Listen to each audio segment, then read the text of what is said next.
What if humanity didn't create civilization from scratch, but stepped into something that already existed? What if the very first rulers didn't claim to invent their power, but only to inherit it? Welcome to the channel. If you're fascinated by ancient history that challenges the way we understand beginnings, you're in the right place. Don't forget to subscribe, and let me know in the comments where you're watching from and what time it is right now. I like to imagine the quiet stretch of this conversation crossing borders and time zones, linking us through the past. And if this video stirs something in you, share it with someone who's ready to consider the possibility that our world was once ruled, not founded. If that idea already makes sense to you, then you understand the mystery behind the title. What if the first kings of Earth never claimed to invent their throne, but only to inherit it? Beneath the scorching sands and broken ruins of southern Mesopotamia, where ancient canals once tamed wild rivers, the silence of forgotten libraries whispers a story that turns the notion of beginnings inside out. Among the crumbling bricks and stratified layers of dust, clay tablets pressed with delicate, wedge-shaped script still breathe with the memory of a world that may not have started with us. These aren't the ramblings of myth-makers or the poetic dreams of priests. They are records cold, precise, unapologetically bureaucratic, listing kings who reigned long before history officially began. In 1849, British diplomat and amateur archaeologist Austin Henry Layard, while excavating the ruins of Nineveh, stumbled upon fragments that should not have existed. What he found would forever unsettle the comfortable idea that human civilization was a product of slow and steady invention. What Layard uncovered was a version of the Sumerian King List, an ancient chronicle inscribed on clay that listed the names of rulers, their cities, and the lengths of their reigns. But these weren't normal reigns.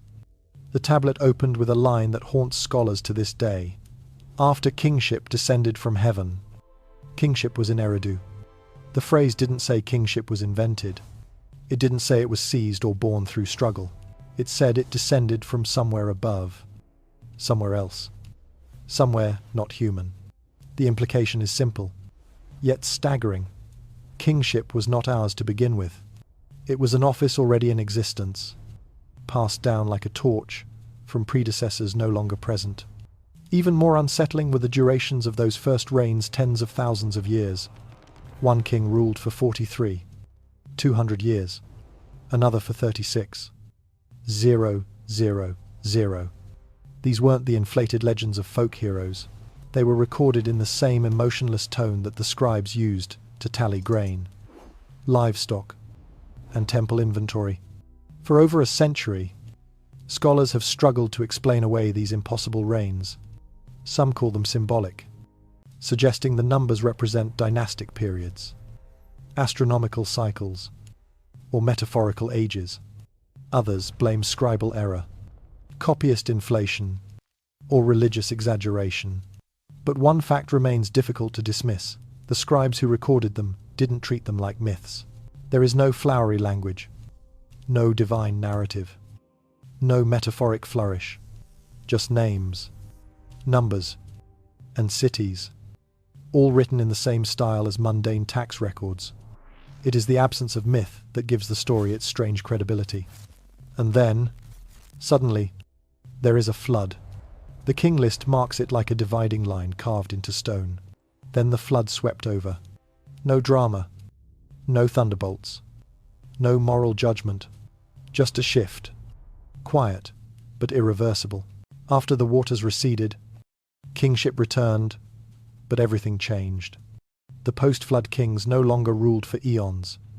Their reigns dropped sharply into mortal timescales, hundreds of years at first, then decades. By the time we reach historically verified rulers like Gilgamesh, the durations have settled into recognizably human terms. 21 years, 36 years. A change has occurred, not only in the numbers, but in the tone of the civilization itself. The era of cosmic administration is over. What follows is messy, flawed, human. Dynasties rise and fall. Wars erupt. Temples are built and razed. The world continues. But it does so without the towering timelines and mysterious origins that marked the age before the flood. It is as if something fundamental, something guiding has been lost. A pattern broken, an inheritance interrupted. The idea that civilization was not born but remembered becomes more plausible when we examine what the earliest post-flood cities carried with them.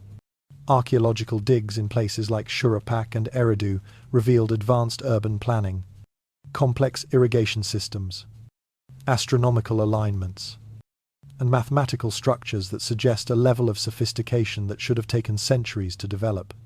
And yet, they appear suddenly already complete.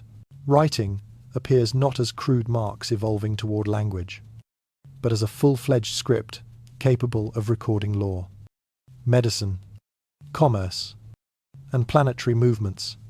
In one temple archive in Nippur, texts were found that described the rebuilding of sacred structures.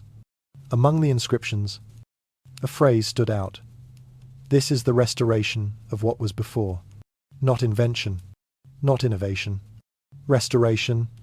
That single word restoration carries implications too vast to ignore. It means models existed. It means memory persisted.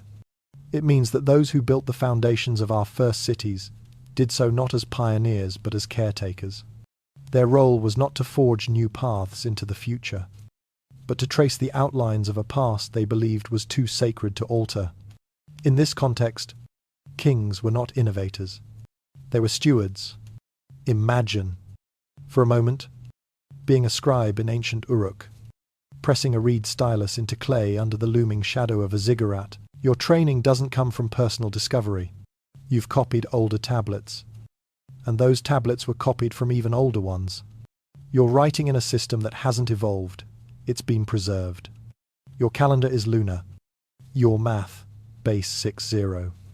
Your texts mention surgery, star cycles, and agricultural methods.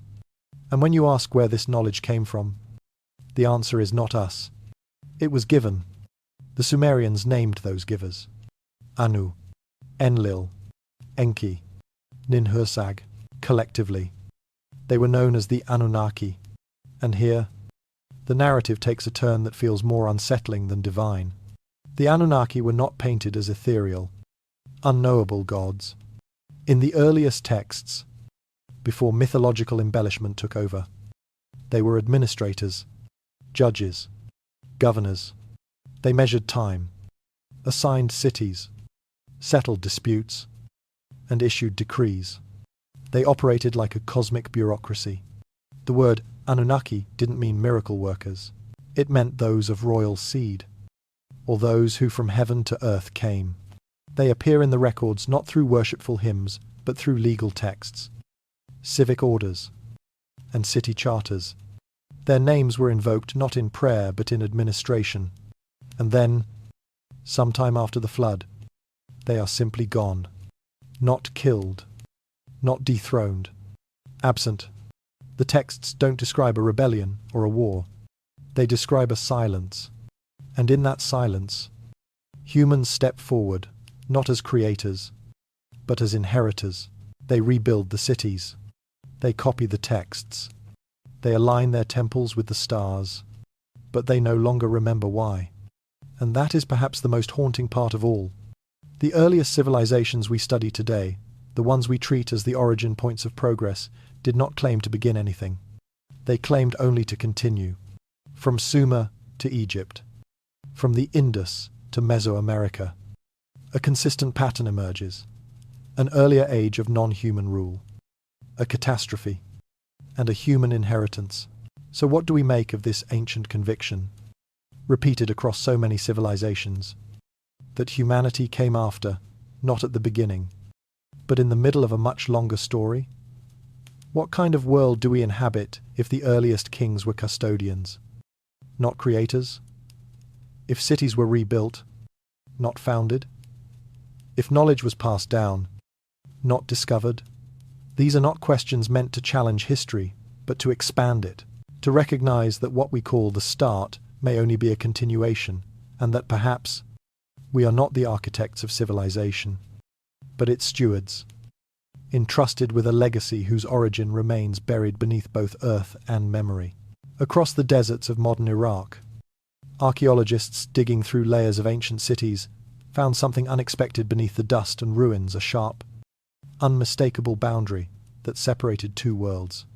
Beneath the foundations of places like Shuruppak, Eridu, Uruk, and Kish, they uncovered layers of sterile, clean silt, untouched by human debris, pottery, or ash. This was no ordinary sediment. It was a signature laid down not by the slow passage of time, but by a sudden, massive inundation, a flood. For centuries, the Great Flood was thought to be myth, an allegory for renewal, a moral story passed down by priests.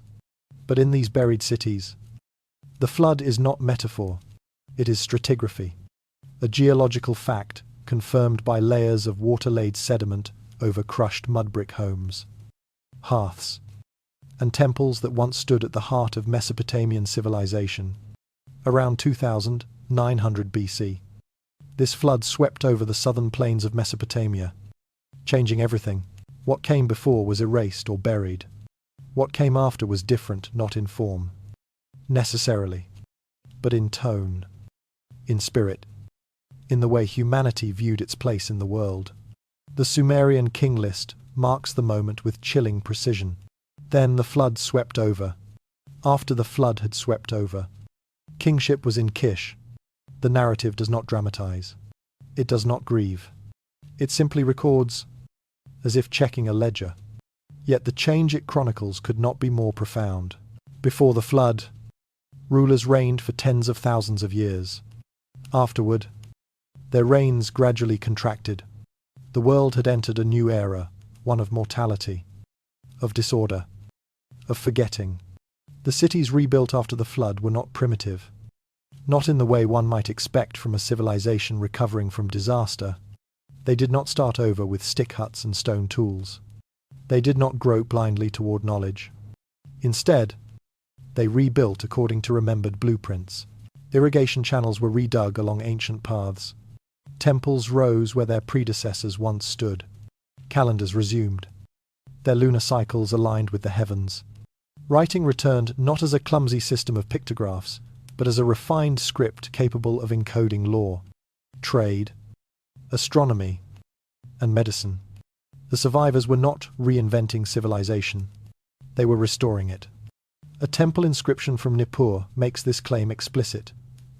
This is the restoration of what was before. It is a line that echoes through history like a secret reluctantly preserved. What does it mean to restore what was before? Restoration implies memory. It implies blueprints, models, and standards too old to trace, but too sacred to discard. In post-flood Mesopotamia, builders realigned new temples with uncanny precision atop older foundations. Streets followed the same grid lines. Altars faced the same cardinal points. One might expect a cataclysm to wipe the slate clean. Instead, it left behind a phantom map, a shadow city embedded in memory and soil. Excavations at Eridu revealed temple platforms rebuilt 17 times across nearly 3,000 years, each iteration rising directly atop the last. Maintaining sacred orientation and structure, it was not the innovation of new design that mattered, but the fidelity to what had been lost. This raises a deeper question. How did they remember? How did knowledge survive a flood that destroyed cities, scattered populations, and erased the present? The answer may lie in the materials themselves. Clay tablets, cheap, abundant, and near indestructible when fired, were the preferred medium of Sumerian scribes. Thousands were stored in temple archives, many buried in foundation deposits designed to survive collapse.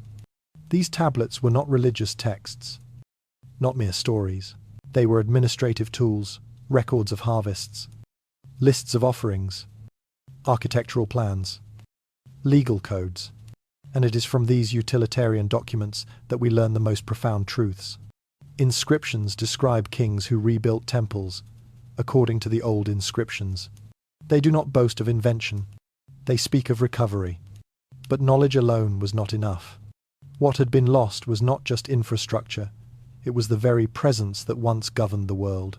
The flood, according to the texts, marked a withdrawal. The Anunnaki, who once walked among humans, ruling cities, measuring time, settling disputes, vanished from direct involvement. Their presence, once mundane and administrative, became memory. In the Atrahasis epic, the flood is not punishment for sin. It is a bureaucratic solution to a practical problem: overpopulation, noise, imbalance. Enlil grows weary of the noise of humans and orders the flood to reset the system. But when the waters rise, the gods themselves are shaken.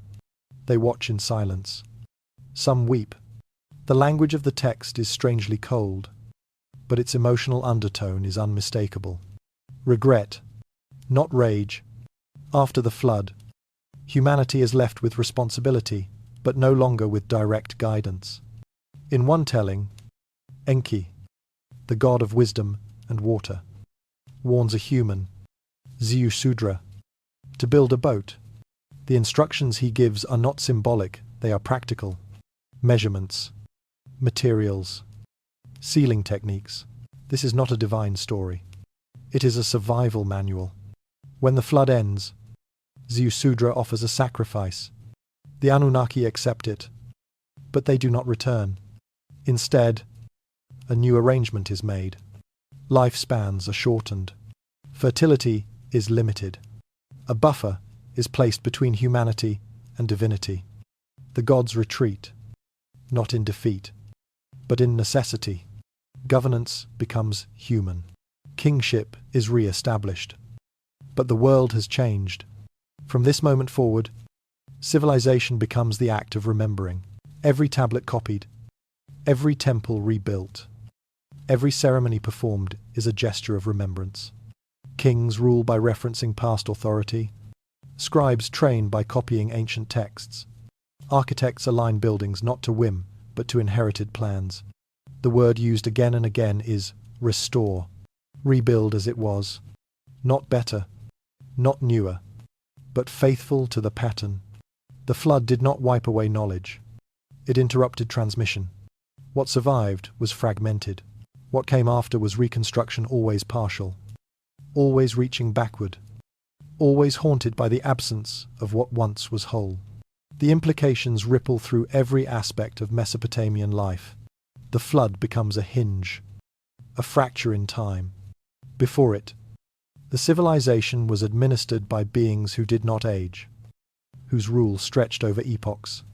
After it, human rulers emerge, shorter-lived, fallible, disconnected. The shift is not gradual. It is recorded with clarity and precision. We are heirs to a world we did not build, and we carry that burden, still trying to decipher what the ancestors meant. Replicating designs we no longer fully understand, fearing the moment when even memory fails. Imagine yourself standing beneath the rising mass of a ziggurat in ancient Uruk, its steps climbing skyward in quiet defiance of time. You are a scribe, trained not in invention, but in preservation. Each line you press into clay is not original thought, but a memory passed down through generations. Your stylus is an instrument of continuity. You do not write what you think, you write what you were taught to copy, from tablets older than your city, older than your kings, perhaps even older than memory itself. In this world, knowledge is not born. It is retrieved, it is maintained, and it is always treated with reverence, not because it is sacred in a divine sense, but because it was given, not discovered. This is the worldview embedded in the earliest texts of Sumer. Writing itself does not emerge from slow experimentation or clumsy markings. When it first appears around 3400 BC, it arrives already sophisticated, cuneiform, with its wedge-shaped signs, contains hundreds of symbols capable of expressing syllables, ideas, and abstract concepts. There is no protoscript, no evolutionary trail of half-formed writing systems. The earliest tablets are not rudimentary. They are functional. They track labor quotas, property disputes, legal contracts, and astronomical observations. The idea that writing evolved gradually vanishes under the weight of these tablets. It seems instead to have appeared fully formed an inheritance rather than an invention. And this inheritance, the Sumerians claimed, came from the Anunnaki, not in the form of fire or stone tablets handed down from mountaintops, but in the form of structured knowledge laws, calendars, irrigation methods, architectural ratios. The gods of Sumer are not creators in the mythic sense. They are civil administrators. Their domain is not miracles, but order. They regulate the flow of rivers. They assign land. They measure time. They appoint kings and establish city boundaries. Their authority is bureaucratic, not mystical. This is not religion as worship, but religion as record-keeping a divine ledger, a cosmic file cabinet meticulously maintained and transferred to humans when the gods stepped back. One of the clearest examples of this mentality comes from the temple hymns and administrative texts of Nippur and Uruk. In one text, a priest describes opening the house of learning and accessing the MI, the foundational elements of civilization. These MI are not treated as cultural achievements. They are described as pre-existing structures, concepts like justice, kingship, craftsmanship, and truth. Over 100 MI are listed across various tablets, ranging from metallurgy and leatherworking to lawmaking and ritual sacrifice. Each is catalogued not as something humans figured out, but as something they received. The tone is strikingly clinical, as if the scribes were referencing a divine database of civilization's source code. Another telling example comes from a hymn to Nisaba, the goddess of writing and grain. Rather than credit humanity for the brilliance of written communication, the hymn states that Nisaba opened the house of learning and revealed the tablet. The metaphor here is not of discovery, but of unveiling. Writing was not created through need. It was accessed like a locked room whose key was finally turned. And in that room, the contents were already organized, already known, already measured. This idea, that knowledge existed in completeness before human usage, defines the Sumerian understanding of civilization itself. We did not rise through trial and error. We were handed a blueprint. That blueprint governed not just writing or agriculture, but even time itself. The Sumerians used a sexagesimal base, 6-0 number system, to calculate time, angles, and astronomical cycles. A system so efficient and precise that we still use it today to divide hours into minutes and circles into degrees. This system appears without precedent in the earliest records. There is no progression from base 1, 0 finger counting. There is no trial version. It is simply there, imposed like a grid on the sky, and then applied to every domain that required measurement. Ancient texts reference this system as being given by Enlil or Anu, gods, not of war or chaos, but of regulation and order. It was not a tool for expansion. It was a framework for maintenance. This theme of preservation over invention recurs in countless inscriptions. Kings boast not of their genius, but of their obedience to ancient models. A typical building inscription does not say, "I built this temple." Instead, it reads, "I restored the temple as it was in ancient days." One particularly powerful example comes from a king of Lagash who, in the act of temple restoration, claims to have followed the old inscriptions exactly. The phrase, "according to the old inscriptions," appears so frequently across centuries of Mesopotamian building records that it reads like a legal requirement. The implication is clear. Authority flows backward. Legitimacy comes not from innovation but from fidelity. Even the myths themselves preserve this worldview. In the tale of the debate between grain and sheep, the Anunnaki are said to have introduced the first domestic plants and animals to humans, not through divine spectacle, but through practical instruction. The story describes a time when humans walked on all fours and ate grass. Then, grain and sheep are created, and with them come tools, clothing, and settled life. It is the transition from survival to civilization, framed not as human ingenuity, but as the result of a curriculum taught by non-human teachers.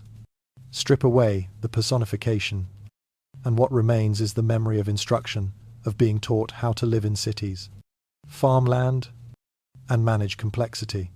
This is not how civilizations normally describe themselves. Most ancient cultures celebrate founders, prophets, warriors, figures who carved order from chaos. But Sumer doesn't tell that story. Its oldest texts describe a civilization already aware that it was second-hand, already aware that it was trying to preserve, not create. This humility, if it can be called that, becomes the foundation of Mesopotamian identity, and it explains the near-obsessive copying of tablets, the careful orientation of temples, the replication of city plans across centuries. Every act of state was an act of remembrance. And this is why the Sumerians did not call themselves inventors. They called themselves black-headed people, a phrase that appears again and again in the texts. It is not a name of triumph. It is a name of role. They are caretakers, custodians. They preserve what was given. They rebuild what was destroyed. They copy what they do not fully understand. In their eyes, the true architects had already departed. What remained was duty not to surpass the past, but to remember it faithfully. In the narrative of human progress, we expect cities to emerge slowly.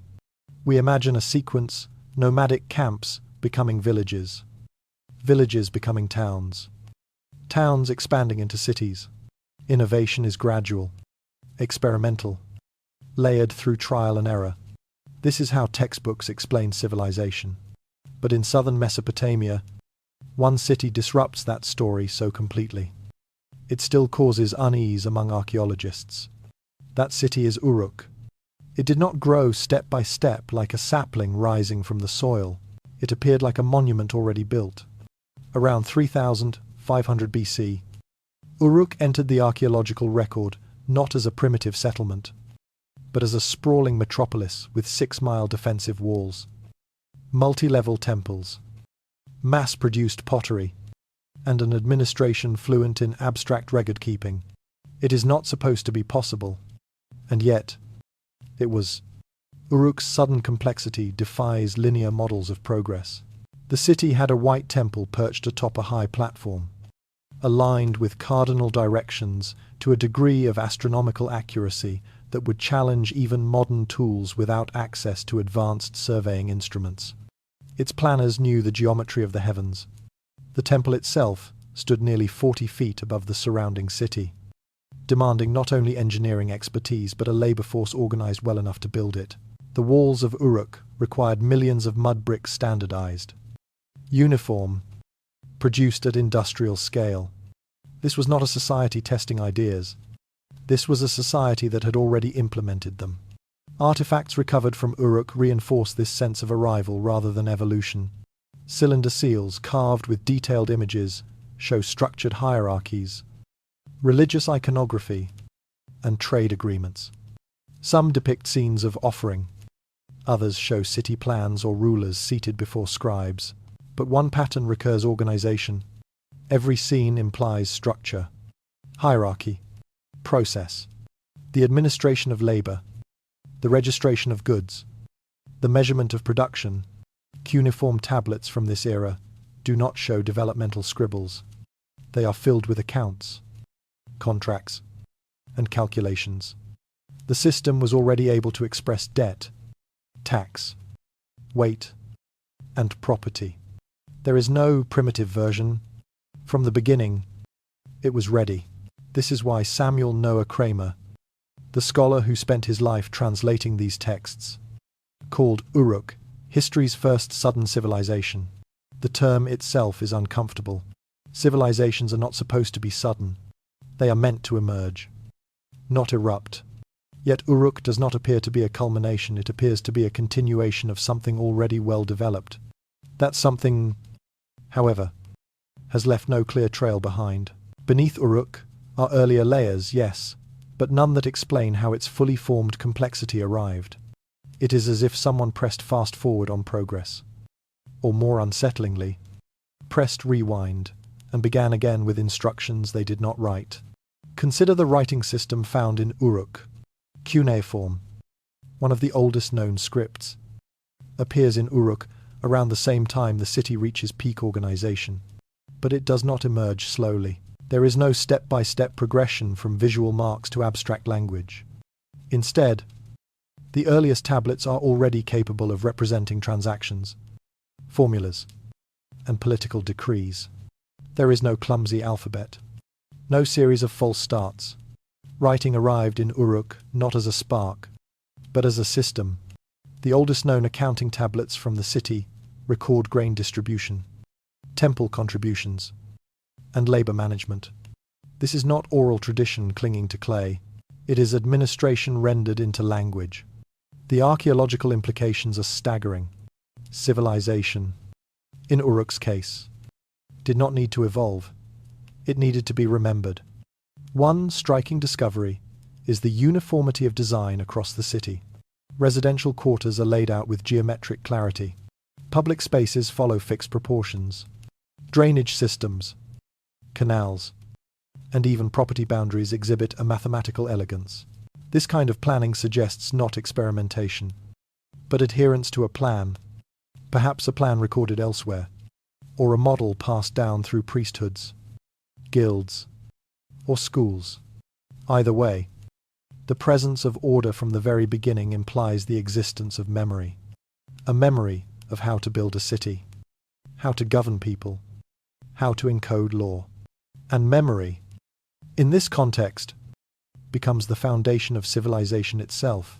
The White Temple was not simply a place of worship, it was a monument to structure, aligned with celestial bodies and built with precision. The ziggurat form would be repeated throughout Mesopotamia, each echoing the structure in Uruk. But the builders of Uruk did not claim innovation. Their inscriptions often refer to restoring the sacred place. This pattern repeats across dynasties and centuries. Even during times of great wealth and power, kings did not boast of their originality. They boasted of how carefully they followed the instructions left by those who came before. In Uruk, as elsewhere, legitimacy came not from conquest, but from fidelity.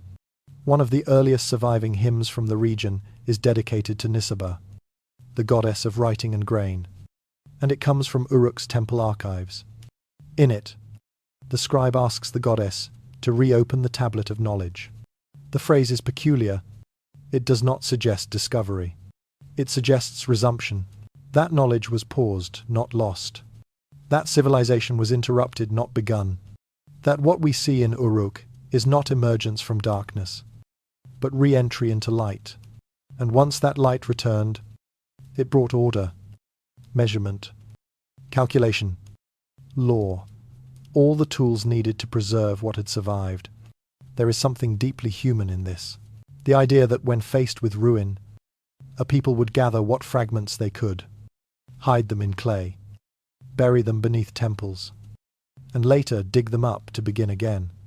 That Uruk was built according to ancient designs no longer fully understood, but still followed. That writing was not invented to express new thoughts, but to preserve old ones.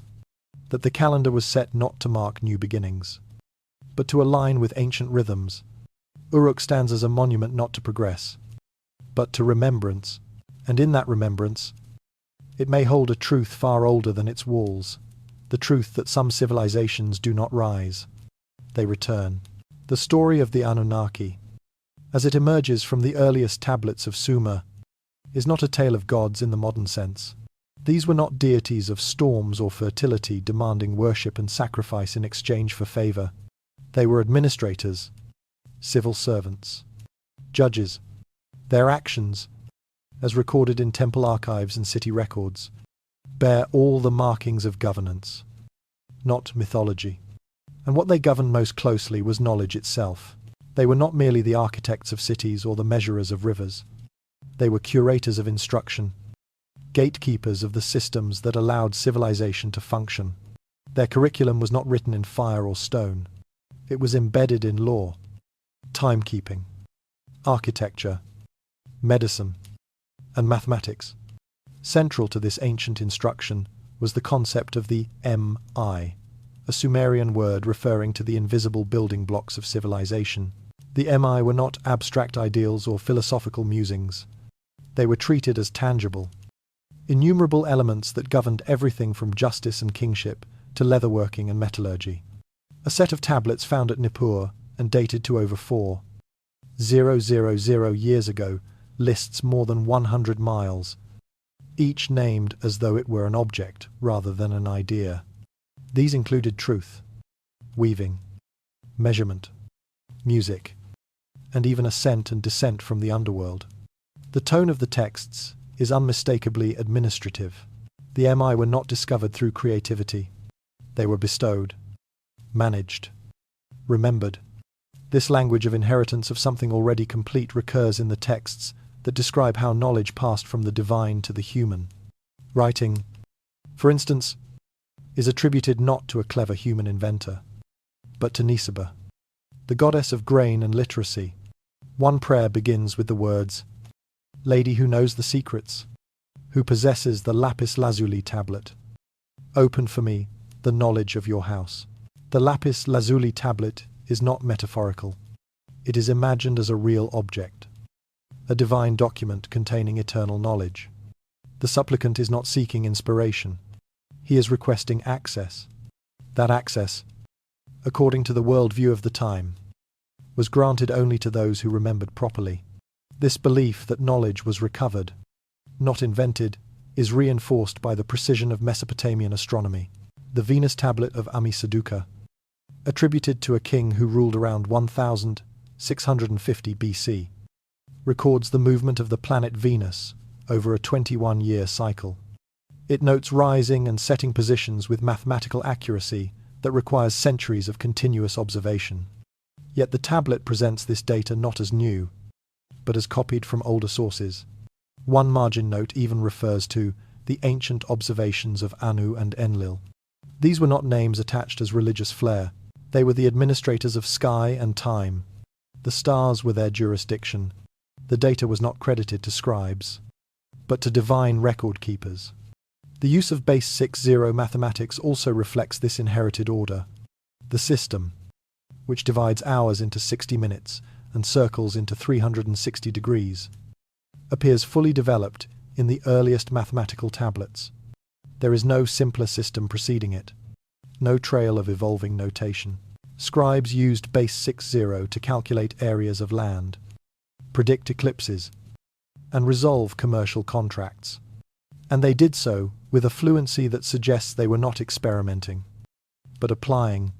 One tablet from Uruk solves a problem involving compound interest using formulas that would not reappear in the Western world until more than 3,000 years later. The solution is presented without derivation. It is written as fact because that is how it was received. In temple inscriptions and royal dedications, this logic is consistently reinforced. Kings do not claim to have created law. They assert that they have restored it. The Code of Ur-Nammu, dated to around 2100 BC, is often cited as the world's oldest legal code. But in its prologue, the king does not present himself as the lawgiver. He states that he is acting according to the word of Utu, the sun god associated with truth and justice. Utu does not create law. He maintains it. He embodies the principle that justice already exists and that the ruler's job is to enforce it properly, not redefine it. In this way, divine figures like Utu, Enlil, and Enki are not moral ideals. They are institutional offices. Perhaps the most haunting aspect of this ancient worldview is that it anticipates its own decline. Many scribal notes include phrases like "copied from the old text" or "written according to the ancient writings do not alter." These are not the words of authors. They are the words of curators, copyists, guardians of a flame they do not claim to have lit. The fear of losing knowledge saturates these marginalia. The scribes are not boasting. They are worried. They acknowledge that some of the texts they preserve are already beyond their understanding. The symbols still work.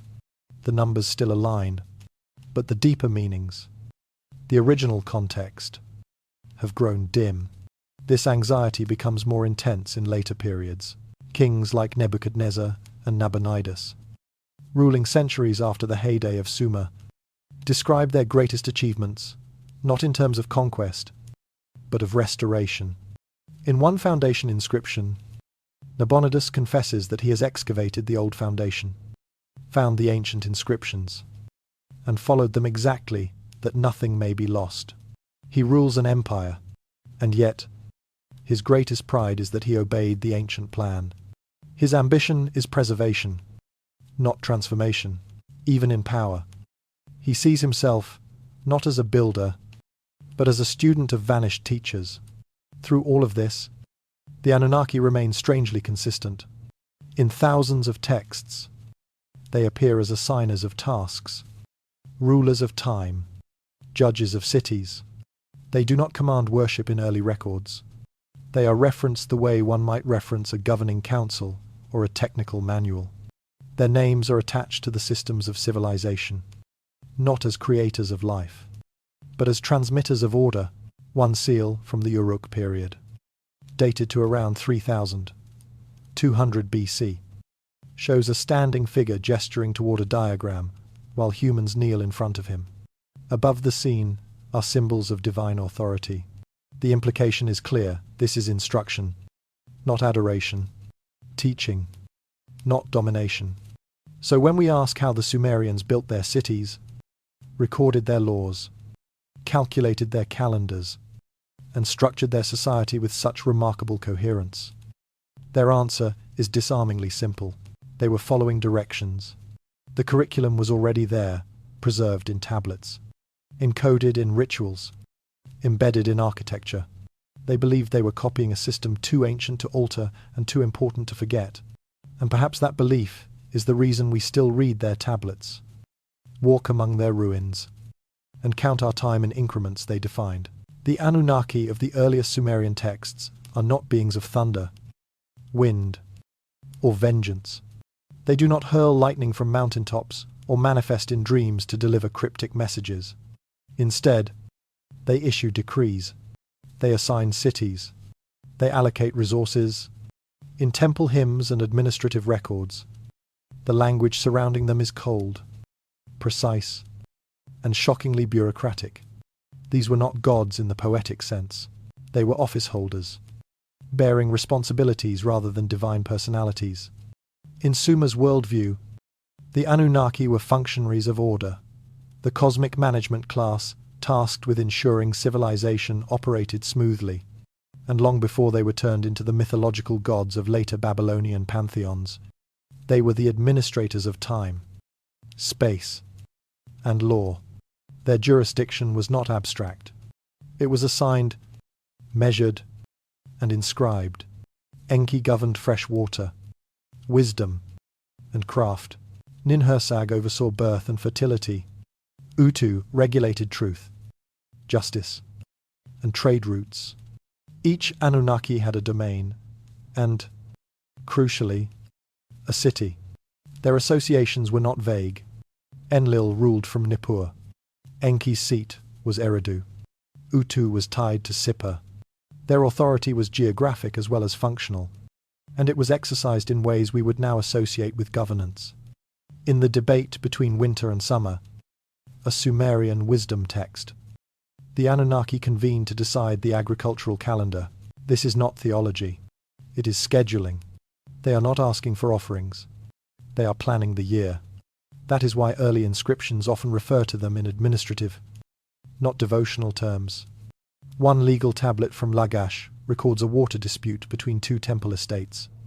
After outlining the testimonies and canal boundaries, the tablet concludes with the statement, "The Anunnaki have made this judgment binding." They are invoked not as mystical forces, but as the final court of appeal. Their judgment is bureaucratic closure, not divine miracle. Another tablet from Shurupak includes the instruction, "Do not alter the water channel the Anunnaki have determined your fate." Here, fate is not destiny written in the stars. It is a matter of civic planning, irrigation rights, and land allotment. In this world, to defy fate is to disrupt the water schedule. The clarity of this order is embedded in the tools of their rule. In a temple hymn to Enlil, he is praised not for battle or creation, but because he set the measuring rod and the line. These are the instruments of land surveyors, of architects, of planners. They are not religious symbols. They are engineering tools. And Enlil's greatness, in this context, is his ability to organize physical space. He is not a storm god. He is a planner, a regulator, a calibrator. And this principle extended to every part of life in Sumer. Law, commerce, agriculture, marriage, inheritance, all were tied back to the orderly assignments made by the Anunnaki. Even the temple hymns reflect this practical divinity. Individual gods are described according to their office, not their myth. Enki is he who brings forth the sweet waters and assigns wisdom to the craftsman. Nisaba is she who opens the house of learning and measures the field. Their powers are not magical. They are civil. Their miracles are measured in the yield of barley and the alignment of walls.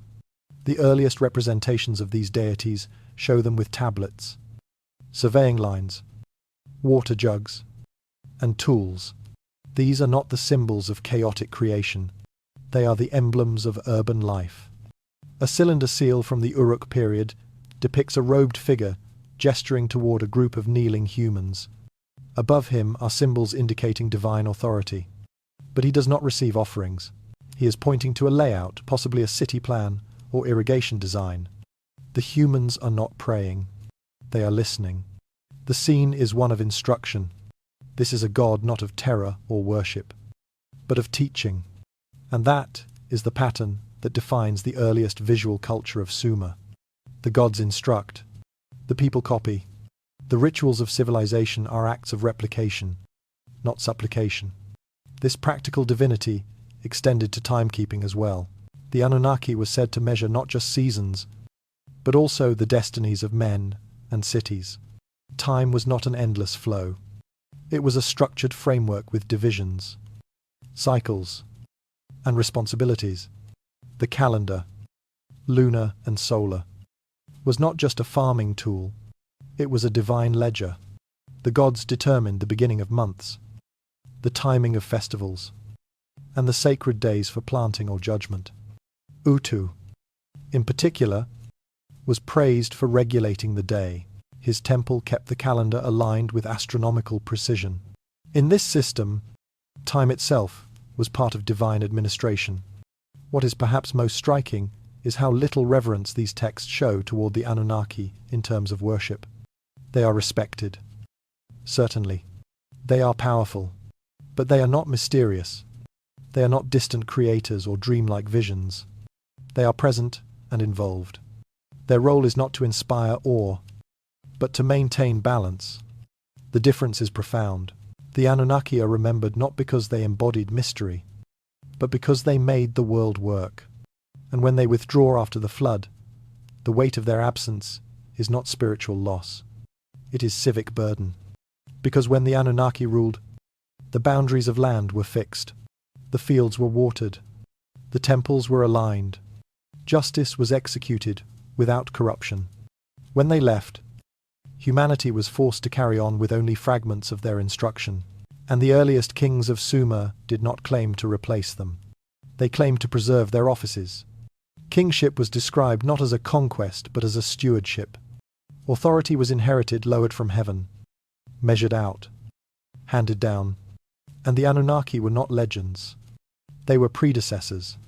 This concept of divine administration instead of divine mystery sets Sumer apart from so many other ancient cultures. The Anunnaki were remembered because of what they managed, not because of what they created. They were not gods of chaos or fire. They were gods of order. And in that order, they built the first cities, not out of clay and brick alone, but out of law, calendar, measurement, and principle. Their temples were not altars to unknown powers. They were offices, and their legacy was not faith, but structure. The flood that swept across ancient Mesopotamia around 2900 BC was not merely a wall of water, it was a turning point in the relationship between gods and humans. For the scribes who recorded it, the deluge marked the end of an era. Before it, the Anunnaki governed directly. Afterward, they were gone. They did not die. They did not fall in battle. They withdrew, deliberately, leaving humanity to rebuild on its own. The oldest flood myths do not speak of moral failure or divine punishment in the way later stories would.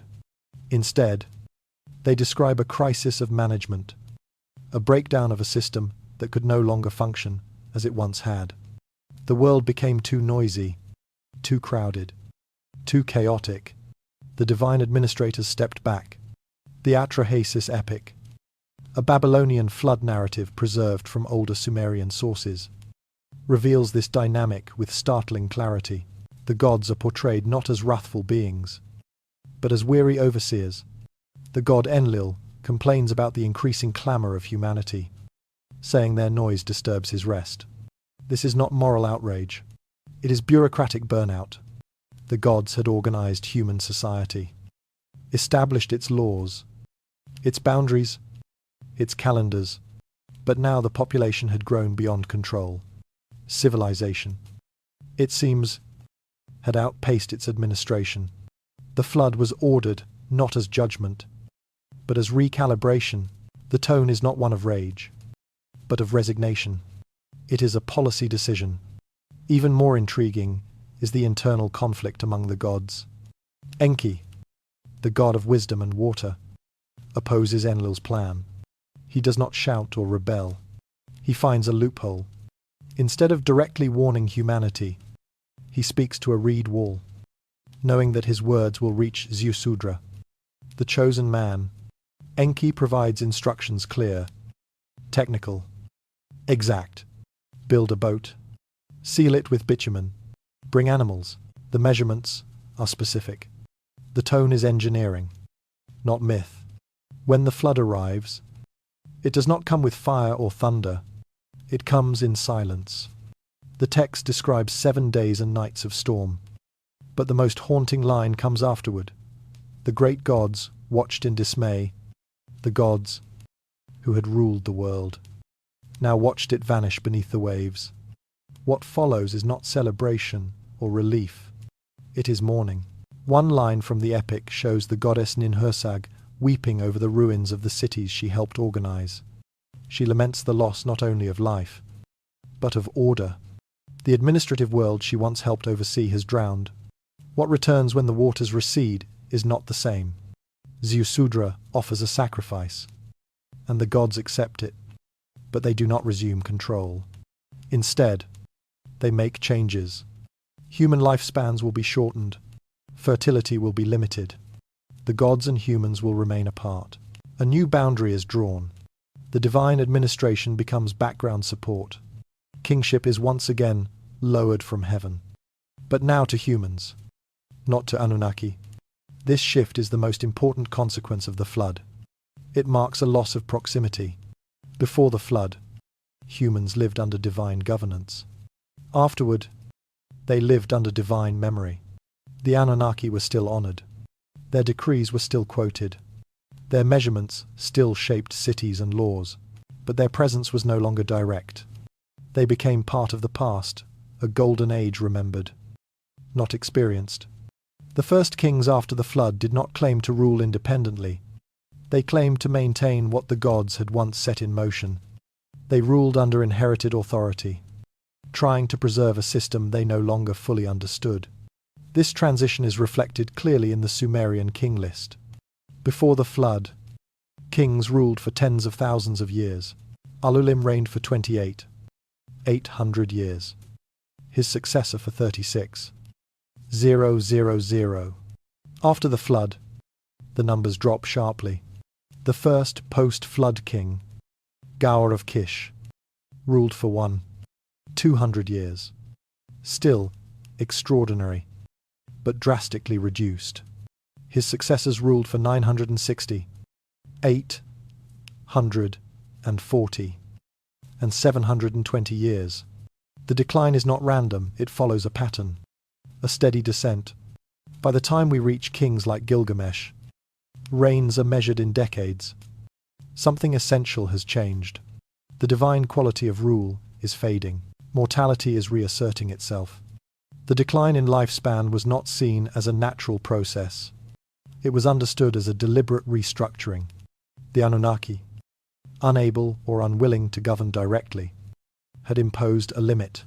Kingship would continue, but at a distance from its source. The concept of governance itself was no longer divine presence, it was divine legacy. And the kings, however powerful, were no longer divine themselves. They were caretakers. This is why so many inscriptions from post-flood rulers emphasize restoration over innovation. They speak of rebuilding temples as they were before, aligning cities according to the sacred design. Their legitimacy came from continuity, not originality. This shift also affected how time was experienced. In the pre-flood world, time was vast, measured in thousands of years. Post-flood time became compressed. Life became shorter, more fragile, but the systems the Anunnaki left behind still operated. The calendar still tracked lunar and solar cycles. The fields were still divided according to ancestral borders. The laws were still enforced in the name of gods who no longer ruled. Civilization survived, but as a memory. Every ritual, every architectural measurement, every legal decision became a form of tribute, not to gods who demanded worship, but to administrators who had vanished. The psychological weight of this transformation cannot be overstated. Imagine living in a world where you know that the systems guiding your life, your laws, your calendars, your medicine, your architecture were designed by beings no longer present. You would follow the rules not because you fully understood them, but because they worked, and because you feared what might happen if you abandoned them. This is what the scribes of Mesopotamia inherited: a structured world, passed down like a puzzle with missing pieces, maintained by memory and ritual. The flood had not destroyed knowledge. It had severed the line of authority. What remained was responsibility, and the fear of forgetting. The Anunnaki were not defeated. They did not vanish into myth. They simply stepped back. Their cities remained. Their offices endured. Their measurements still defined space and time. But their voices fell silent. And in that silence, humanity began the long, slow work of stewardship, of preserving a world it could no longer fully explain. The flood was not the end. It was the beginning of independence. But it was also the beginning of anxiety. Because now, for the first time, we were alone. After the flood, the world was not empty. The land dried. The cities were rebuilt. The channels were redug. And kingship, this strange concept that once linked humanity to the divine, returned. But it returned, changed. In the Sumerian King List, the pattern is clear. Before the flood, kingship was not created by humans. It was lowered from heaven. The very same phrase appears after the flood, as if history were restarting from a familiar script. After the flood had swept over, kingship was lowered from heaven. Kingship was in Kish. But the difference lies in the nature of what followed. Something essential had diminished. What had once been cosmic became mortal. What had once been eternal became temporary. The first post-flood king was Gore of Kish, recorded as reigning for 200 years. Compared to the reigns of pre-flood rulers, 28, 800, 36, 0, 0, 0, or even 43. 200 years, Gore's rule was a mere echo, and his successors continued the trend. 960, 840, 720 years. A downward slope, mathematically consistent, almost as if it were being regulated by a fading force. By the time the King List reaches Gilgamesh, the reigns shrink to lifespans we recognize. 126 years, then 21, then 36. Human numbers, human lives. But the office kingship remains unchanged. The role still descends from heaven. The throne is still a sacred seat. Only the beings who occupy it are different now. This gradual descent from divine to human rule is not presented as a crisis. It is recorded with calm precision, in the same tone used to measure barley harvests or calculate brick quotas. The scribes, who preserved the King List, did not challenge the legitimacy of later kings. They accepted the change. But beneath that acceptance lingers something heavier, a memory of what was lost. The earlier kings were not described as innovators or conquerors. They were treated as custodians of a pre-existing system. And as the numbers dropped, so too did the language surrounding them. The divine determinatives used to identify pre-flood kings, markers that suggest celestial status, gradually disappear. By the Middle Dynasties, kings are human. Important. Yes. Revered. Certainly. But mortal. And this mortality brought with it a different kind of power. Kings, after the flood, did not claim to invent civilization. They claimed to restore it. Their legitimacy was not based on originality, but on continuity. Over and over in royal inscriptions. The phrase, "I rebuilt the temple as it was in ancient days," appears. Not "I created," but "I rebuilt." Not "I founded," but "I returned." This was more than humility. It was ideology. Kings were servants of memory.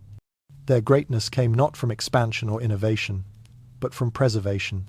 Even mighty rulers like Sargon of Akkad, who established the first known empire in Mesopotamia, traced his authority to earlier traditions.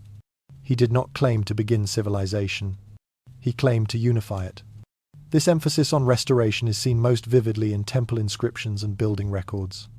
When Nebuchadnezzar II rebuilt the great ziggurat of Babylon, the one later known as the Tower of Babel, his inscription did not boast of design. It read, "I have rebuilt the Anunnaki to its ancient height." He described his work not as creation, but as replication. And when archaeologists excavated beneath his construction, they found older layers, earlier foundations following the same layout, same orientation, same proportions. The work of kings was to measure, to align, to match. The plan had already been given. Their duty was to follow it. This mode of governance extended to every aspect of Mesopotamian life.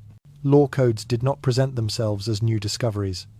The Code of Ur-Nammu, for example, does not open with a claim of authorship. It begins by invoking divine authority. After kingship was lowered from heaven, after Anu and Enlil had assigned the city to Nana, I established justice in the land. The king is not a legislator. He is an enforcer of a justice that already exists, handed down by the gods. The idea that law is eternal, pre-existing, unchangeable. This was the core of Mesopotamian legal theory. Kings were not allowed to reshape the structure. They could only realign it. This principle appears even in medicine, astronomy, and mathematics. Scribes copied astronomical tables with reverence, not curiosity. They preserved medical texts attributed to gods like Gula and Ninurta, listing symptoms and treatments not as theories, but as protocols. The math tablets do not present problems for exploration. They show solved equations, stated with finality. Knowledge was not a field to expand. It was a temple to maintain. And kings who neglected this duty were remembered not as failures of policy, but as failures of memory. And yet, within this framework of preservation, something else begins to stir. As kingship becomes increasingly human, the texts begin to show traces of self-awareness. Some scribes write marginal notes expressing concern. One from the Old Babylonian period reads, "The old writings are damaged. We copy what we understand. We preserve what we cannot." This is not just a statement of practice. It is an admission of loss. The scribes knew that they were inheriting more than they could interpret. And still, they wrote. Still, they copied. Still, they rebuilt. Kingship after the flood was not an illusion of grandeur. It was a burden. The burden of carrying forward the structure of a world built by others, designed by hands no longer present, governed by principles barely understood. It was a fragile balance, honoring the past without altering it, ruling the present without claiming it.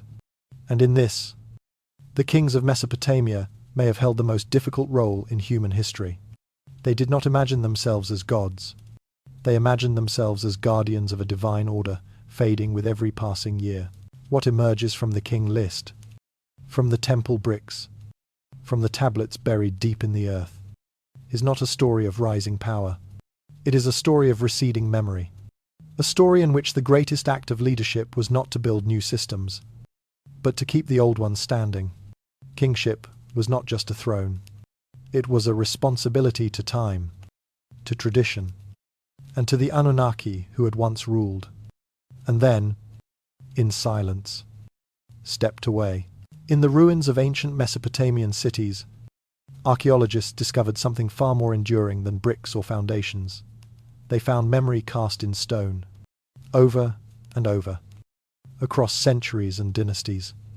Temples were rebuilt, not as new creations, but as deliberate replicas of what came before. The architects of these cities were not revolutionaries. They were conservators. Their mission was not to innovate, but to restore. The phrase that appears most often in their inscriptions is striking in its humility. I have rebuilt it as it was in ancient days. This was not poetic reverence. It was architectural law. Sacred structures had to match their ancestral design in orientation, proportion, and even brick size. Any deviation would not be progress, it would be failure. Nowhere is this pattern more pronounced than in Eridu, long considered the first city in Sumerian tradition.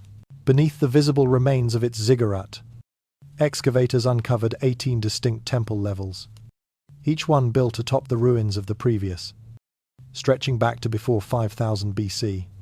Despite the changes in building materials and scale over time, the layout remained constant. Every temple faced the same direction.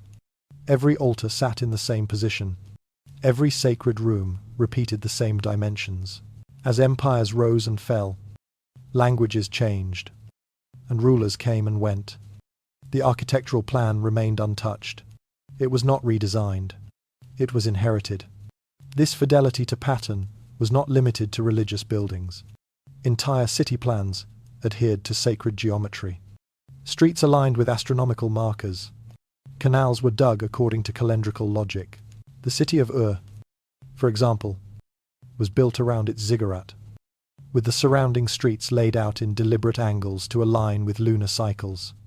The great white temple of Uruk, perched atop its platform, was oriented precisely with the cardinal directions. These were not aesthetic choices. They were cosmological obligations.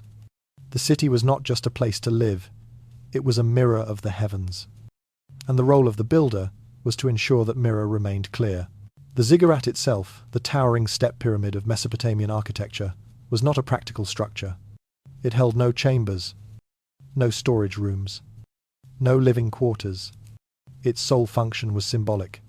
It was the physical representation of a cosmic connection, a staircase between heaven and earth. The name Etemenanki, given to the ziggurat of Babylon, means house of the foundation of heaven and earth. Each level corresponded to a celestial body: Saturn, Jupiter, Mars, the Moon, the Sun, Venus, Mercury. Each was represented in the layers of the structure. Each assigned a color. This wasn't ornamentation. It was cosmological mapping. The ziggurat was built not for humans, but for order itself. When Nebuchadnezzar II rebuilt Etemenanki in the 6th century BC, he described the project not as innovation, but as restoration. His foundation inscriptions state, "I raised its top to heaven, as it was in former times." Below his construction, archaeologists found older platforms, remnants of previous ziggurats built on the same spot, following the same design. This layering was not accidental. It was sacred obligation. Builders carefully dismantled collapsed levels, measured the ruins, and replicated them with as much precision as possible. In some cases, they even buried old temples with clean sand before constructing anew, treating the act as a kind of ritual burial. This culture of rebuilding shaped the identity of kings. They were not praised for originality, but for obedience to sacred templates. The oldest known foundation inscription, attributed to Ur-Nammu around 2100 BC, records his restoration of the ziggurat of Ur. He claimed to have done so, according to the writing from before the flood. His words are echoed by many rulers after him. Gudea, the pious king of Lagash, said he rebuilt his temple after receiving a vision of the goddess Nisaba, holding a tablet of lapis lazuli engraved with the design. The blueprint was divine. His job was to follow it. These tablets, sometimes buried beneath foundations, sometimes copied in temple archives, carried enormous weight. They were not just ceremonial plaques. They were constitutional blueprints. The written measurements, the orientation markers, the ratios used in layout were considered sacred texts. A city that deviated from its inherited pattern risked chaos. The idea was not symbolic. It was practical theology. Cosmic order depended on earthly alignment. Even minor miscalculations could unbalance the structure of the world. This belief turned architecture into ritual and measurement into worship. And these rituals were meticulous. The angles of walls, the placement of staircases, the height of terraces all had to conform. One ziggurat plan shows a precise 3, 4, 5 triangle used to align the structure's base. The builders understood geometry not as a tool of exploration, but as a language inherited from the gods. In temples, the placement of altars matched solar events. Shadows tracked solstices. Doorways were designed to frame lunar risings. These were not aesthetic flourishes. They were instruments of synchronization. Architecture was a way to make human space resonate with celestial cycles. Even cities destroyed by war or flood were not replaced with innovation. They were rebuilt to match the old design. When the floodwaters buried Shurupak, later settlers reconstructed the city in the same spot, following the same orientation. The same happened in Kish, Uruk, and Nippur. Over and over, the pattern held. It wasn't about efficiency. It was about alignment. The closer the city came to its inherited form, the closer it was to divine favor. The logic of the Anunnaki was preserved in bricks, distances, and angles. The Mesopotamians did not see architecture as art. They saw it as memory cast into matter. Every foundation stone laid according to ancient ratios. Every temple aligned with a star that no longer marked their calendar was an act of remembrance. It was a message to the gods, or to the order they once established, that humanity was still trying to maintain what had been given. In a world where the divine had withdrawn, architecture became the language of loyalty. It was how civilization spoke to the absent. In ancient Mesopotamia, blueprints were more than architectural plans. They were sacred inheritances. Across centuries of temple construction, rulers from Ur, Lagash, Babylon, and beyond consistently claimed that their buildings were not designed, but recovered. One of the most striking records of this belief comes from Gudea, a ruler of Lagash around 2100 BC. In a well-preserved inscription, Gudea recounts a dream in which the goddess Nidaba appears, holding a tablet of lapis lazuli. Upon it, the temple plan is inscribed in fine script. She commands him to build exactly as shown. This is not divine inspiration in the abstract sense. It is a delivery of a document, a literal blueprint. And Gudea's response is not to interpret, but to replicate. This theme repeats across the region. When kings built temples, they routinely reported that they had excavated the site, discovered ancient inscriptions, and followed them precisely. Nabonidus, the last native king of Babylon, said of his temple restoration, "I found the old foundation. I discovered the inscriptions of a king from ancient times and followed them exactly, that nothing be lost." These phrases occur not once, but dozens of times in Mesopotamian construction texts. Even in periods of imperial expansion, the pride of rulers lay not in newness, but in faithfulness to the past. Each act of rebuilding was a confession that the original was better. The oldest plans were still the best ones. The buildings themselves confirm these claims. Excavations at temples such as Iana in Uruk and Ekur in Nippur revealed multiple construction phases. Yet across centuries of rebuilding, the internal dimensions, orientations, and symbolic layout of these temples remained consistent. Foundations were not merely reused, they were measured, aligned, and honored. Archaeologists found that earlier structures were often buried with clean fill before a new temple was erected on top, as if to seal the past with respect. Inscriptions were left beneath foundation stones not to boast, but to link the new construction to an ancient, sacred lineage. The precision in these restorations was extraordinary. At Ur, the Great Ziggurat shows corner alignments within 1 degree of true cardinal directions. Its base dimensions follow ratios that match those found in other cities like Eridu and Lagash. The measurements repeat not because they were standard for convenience, but because they were inherited. Even as technologies advanced, the builders did not abandon these proportions. They copied them. This fidelity suggests that the measurements were considered sacred. They were not mere numbers. They were divine ratios, part of the structure of the world as the Anunnaki had once defined it. This idea of cosmic proportion runs deep in Mesopotamian cosmology. The concept of me, or mi, as discussed in earlier sections, includes not just laws and customs, but also the design of buildings, the arrangement of cities, and the structure of space itself. Architecture was part of divine order. Each city had a role. Each temple was a node in a cosmic network. Rebuilding was not a choice, it was a responsibility, even when cities fell. When walls crumbled and empires collapsed, the sacred layout endured, like an invisible lattice of memory. It guided every hand that lifted a brick. The oldest of these blueprints may not have survived as physical documents, but their traces remain in how cities were arranged. Consider Nippur, the religious center of Sumer.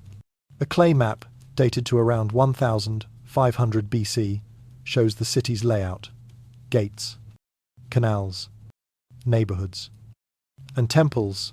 But what makes this map strange is that it includes structures no longer standing when the map was drawn, buildings destroyed centuries earlier.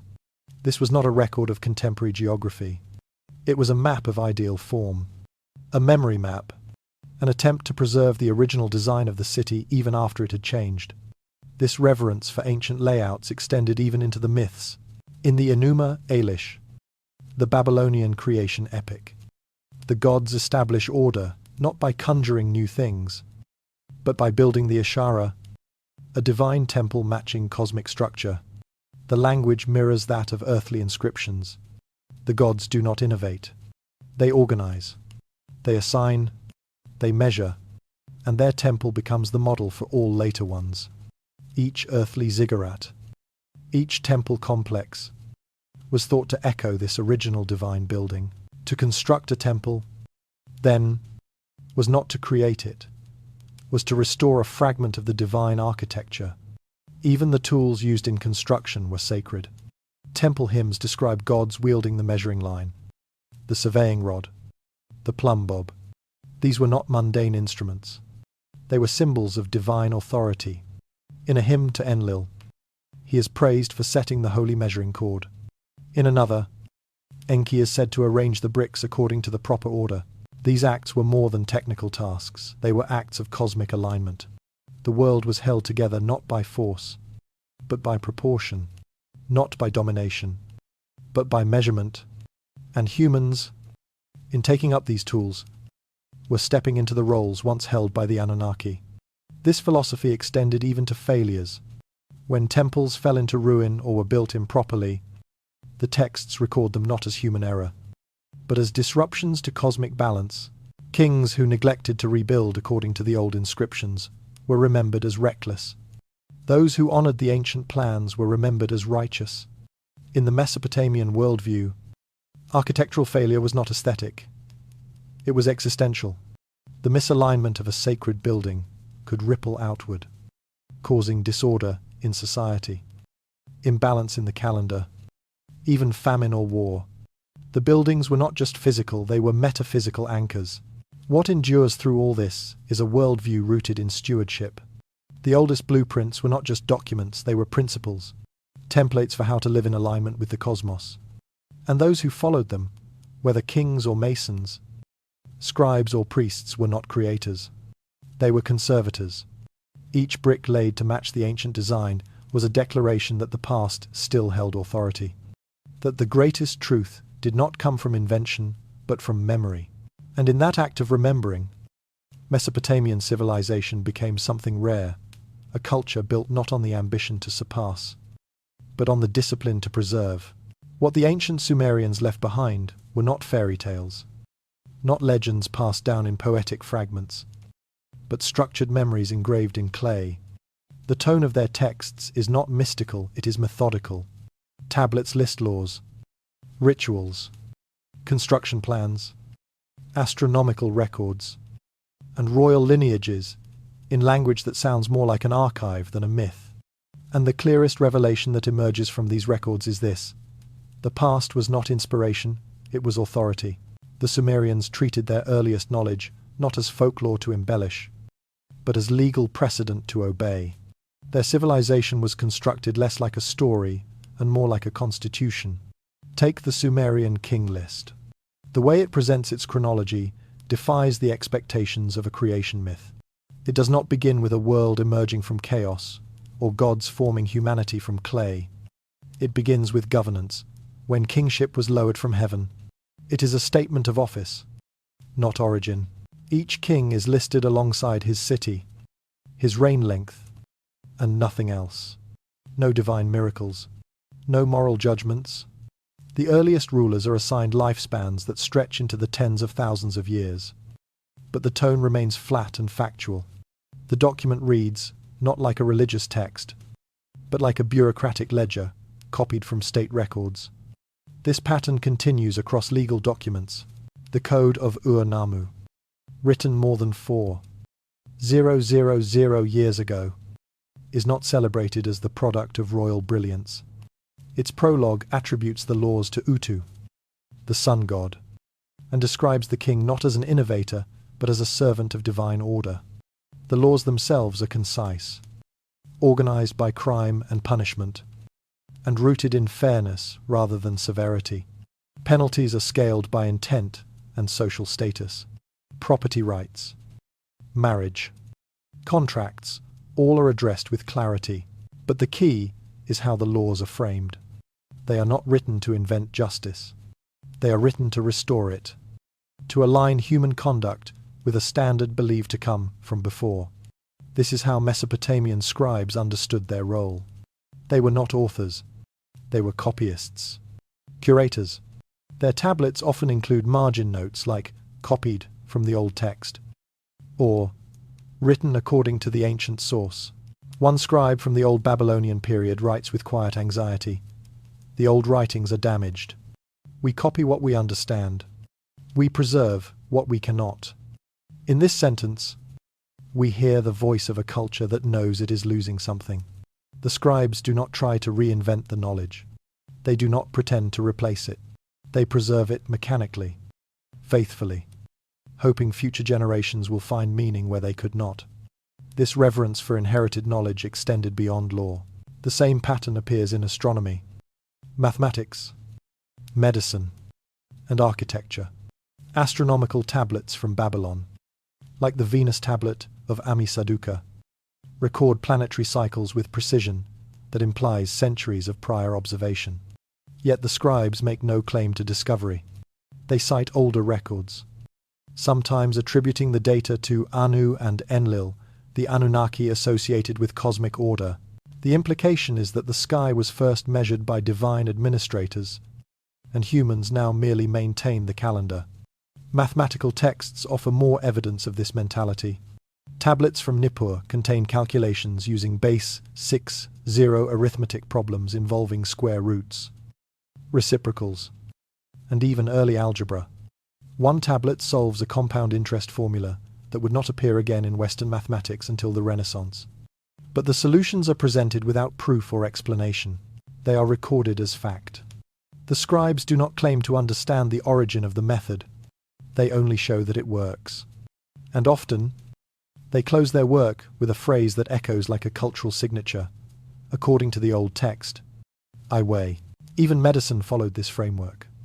The Diagnostic Handbook, attributed to the legendary healer Esagil Kin Apli, categorizes symptoms and outcomes based on observable patterns. But the handbook opens by crediting gods like Gula and Ninurta for the knowledge. The techniques are not new. They are remembered. Treatments, symptoms, even anatomical insights are arranged with scientific rigor. But every section makes clear that this is a restoration of older wisdom. No innovation is framed as human invention. It is framed as rediscovery. And then there is architecture, the ultimate canvas of memory.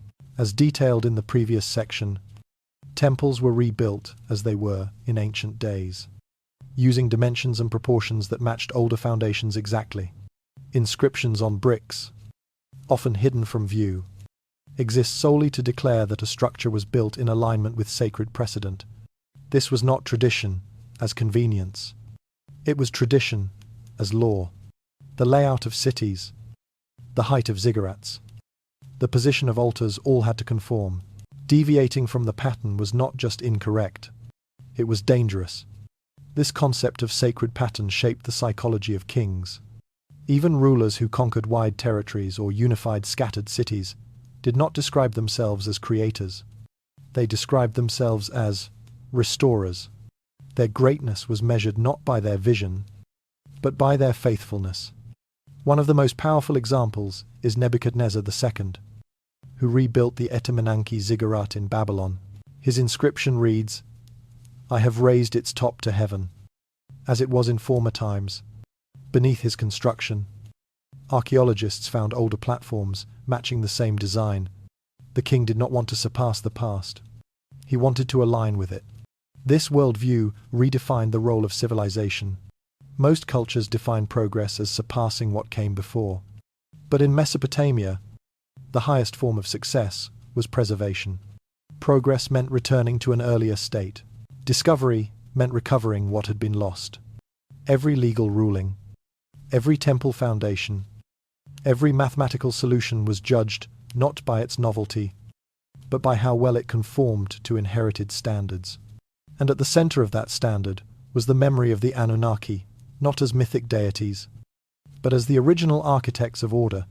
To dismiss these records as mythology is to misunderstand their purpose. They are not parables. They are policy. They function not to entertain, but to organize. Their consistency across domains, from sky charts to tax records, from temple blueprints to medical treatments, suggests that the past was more than an inspiration.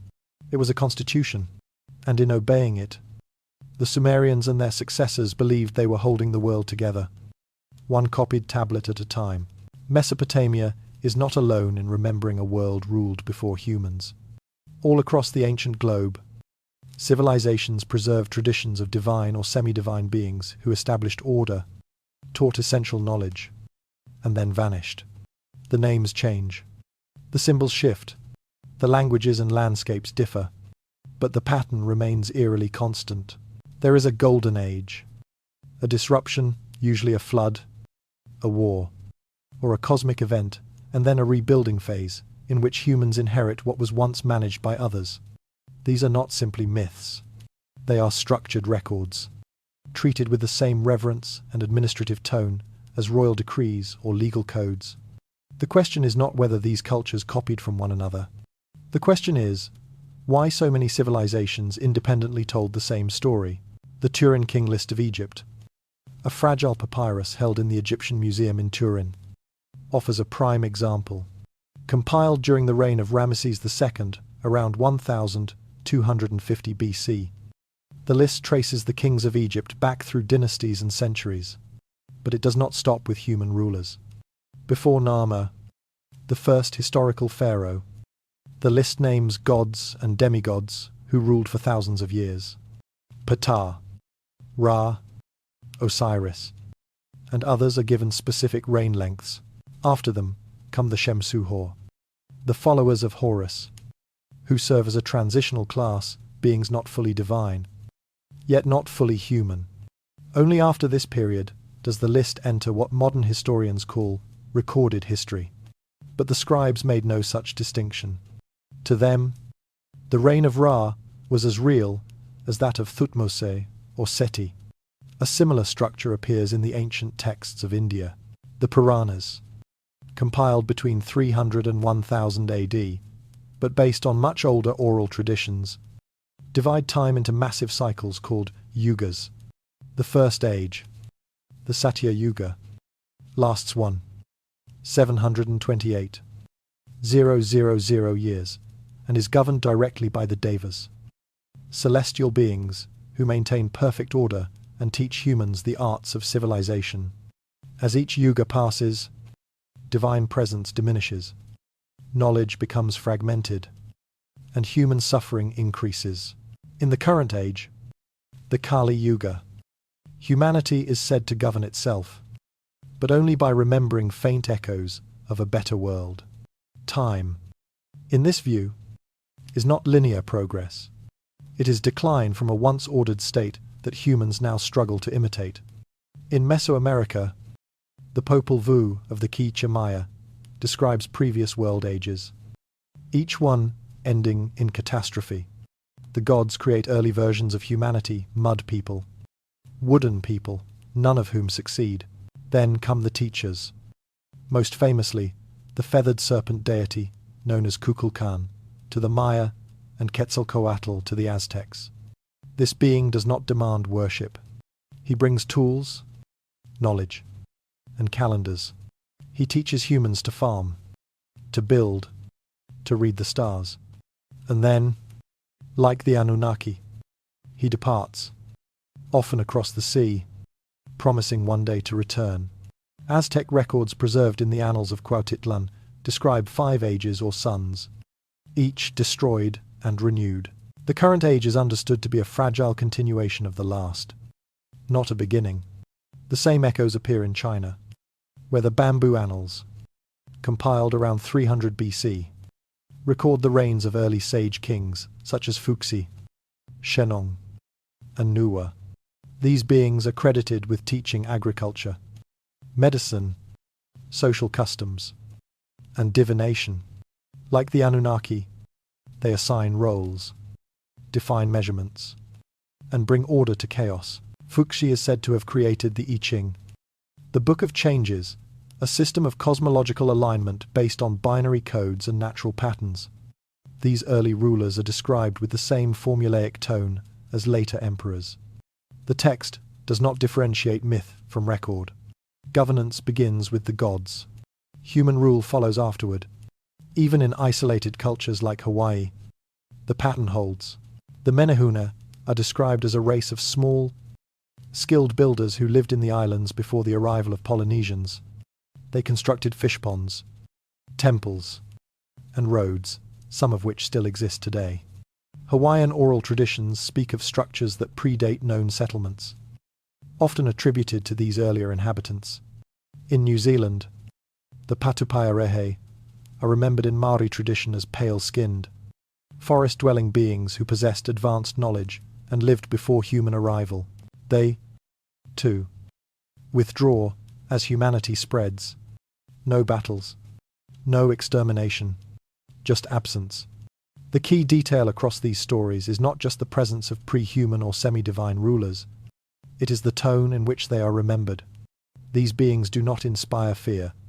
They are remembered with longing. Their departure is not liberation. It is loss. In Sumer, the Anunnaki are mourned through rituals of preservation. In Egypt, the gods are listed like monarchs in state documents. In India, the Devas are recalled with yearning for their return. In Mesoamerica, Quetzalcoatl's absence is described as a wound in time. These are not stories of gods destroyed or forgotten. These are stories of administrators who handed over a world and walked away. Modern scholars often treat these global narratives as symbolic, archetypes of kingship, myths of origin. But the original scribes, priests, and rulers who recorded them treated them as literal history. They used these records to settle territorial disputes, justify dynastic succession, and define laws. The Sumerian King List was not placed in a temple for worship, it was kept in a royal archive, alongside grain records and tax codes. The Turin King List was stored with official documentation, not religious scrolls. These were not bedtime stories. They were constitutional frameworks, legal blueprints for how the world was supposed to function. The consistency is startling. Cultures separated by oceans and millennia, with no known contact, all preserving the same story. Beings ruled before us, passed down systems of order, and then vanished. Whether those beings were called Anunnaki, Ra, Fushi, or Quetzalcoatl, their role was the same. Not creators of life, but shapers of civilization. Not miracle workers, but administrators of balance. And their memory survived not because of superstition, but because of utility. The systems they left behind worked. In the end, the question may not be whether these stories are true in the modern empirical sense. The question is, why so many ancient peoples insisted they were. Why they treated these memories not as myths, but as mandates. And perhaps the answer lies in what those stories allowed them to do. They built cities aligned to the stars. They tracked planets for centuries. They measured time in ways we still use. They wrote legal codes that protected the weak. They preserved knowledge across floods, invasions, and collapse. If these were the fruits of inheritance, then it makes sense they believed in ancestors wiser than themselves. It makes sense they believed they were heirs, not inventors. And if that belief shaped the rise of civilization across the world, then maybe it deserves a second look, not as fantasy, but as a global memory still echoing through stone and script.